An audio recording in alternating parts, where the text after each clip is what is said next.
Jewellery business ஓனருக்கு ஒரு முக்கியமான டிப்ஸ் ஒன்று கேட்டுங்க. உங்கள் ஸ்டாஃப் கிட்ட ஒன்று மட்டும் சொல்லிக் கொடுங்க. நகையை வைக்கும்போது கான்ஃபிடெண்ட்டாக வைக்க சொல்லுங்கள். ஏன்னா உலகத்திலேயே ஒரு பெஸ்ட்டான ப்ராடக்ட் நம்ம வைக்கிறோன்னா அது கோல்டு மட்டும்தான். ஒரு உதாரணத்துக்கு ஒரு மொபைல் வாங்குகிறோம் 30,000 இல்லை 1,00,000 ரூபா கொடுத்து, அது அடுத்த மாதமே வேணான்னு திருப்பி கொடுத்தோன்னா பாதி கூட கொடுக்க மாட்டாங்க. ரோல்ஸ் ராய்ஸ் வாங்குகிறோம் ஒரு 2.5 கோடி கொடுத்து, ஷோரூம்லேருந்து இறக்கிட்டு திரும்பியே வேணான்னு சொன்னோம்னா 30% கழிச்சிருவான். அதில் 1.5 கோடி தான் கிடைக்கும்.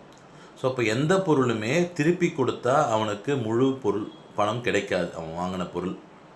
ஆனால் தங்கத்தை 6 மாதம் இல்லை, 1 வருஷம் இல்லை, 10 வருஷம் கழித்து கொடுத்தாலும் அதை விட பல மடங்கு பணம் அவனுக்கு கிடைக்க போகுது. அப்போ உலகத்திலேயே சிறந்த பொருள் பார்த்திங்கன்னா என்னை பொறுத்த வரைக்கும் தங்கம் தான். அப்போ தங்கம் வைக்கிறவனுக்கு கான்ஃபிடென்ஸ் இருக்கணும். ஸ்டாஃப் கிட்ட சொல்லிக் கொடுங்க. ஒரு கஸ்டமர்கிட்ட காமிக்கும் பொழுது இதை மாதிரி கான்ஃபிடென்ட்டாக காமிங்க. ஒரு எக்ஸாம்பிள் கொடுங்க. ஒரு கார் வாங்கினாலும், பைக் வாங்கினாலும், துணி எடுத்தாலும், மொபைல் வாங்கினாலும் திருப்பி கொடுத்தா உங்களுக்கு அதில் பாதி கூட கிடைக்காது.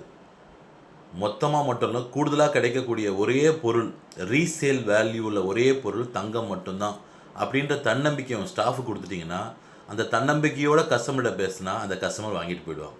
இது என்னோடய டிப்ஸ். உங்களுக்கு இதை மாதிரி நிறைய தகவல் வேணும், உங்கள் ஸ்டாஃபை ட்ரெயின் பண்ணால் எங்களை காண்டாக்ட் பண்ணுங்கள். என் பேர் சிவகுமார். என் நிறுவனத்தில் பேருந்து பெல்கவ் ஸ்ட்ராட்டஜிக் கன்சல்டன்சி பிரைவேட் லிமிடெட். உங்கள் ஸ்டாஃபை ட்ரெயின் பண்ணி உங்களோட பிஸ்னஸை அடுத்தக்கடுத்து கொண்டு வரேன் நான். என்னோடய காண்டாக்ட் நம்பரும் என்னோடய வீடியோவில் கொடுத்துருக்கேன் டைட்டிலில்.